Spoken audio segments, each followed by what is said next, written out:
Hey there guys, welcome back to another episode of Trying to Catch a Hummingbird. Well, there's one at the feeder right now. I'm gonna get my... Never mind, he's gone.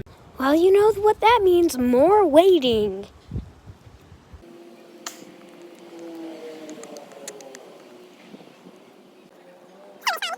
Break. If I don't catch a hummingbird this video, I'm gonna set up a poll if I should catch a lizard or a hummingbird.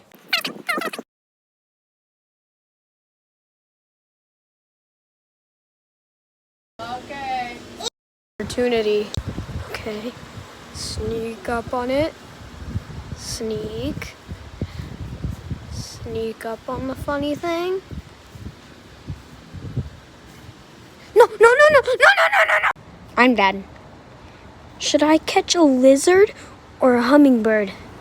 Vote now or else stinky.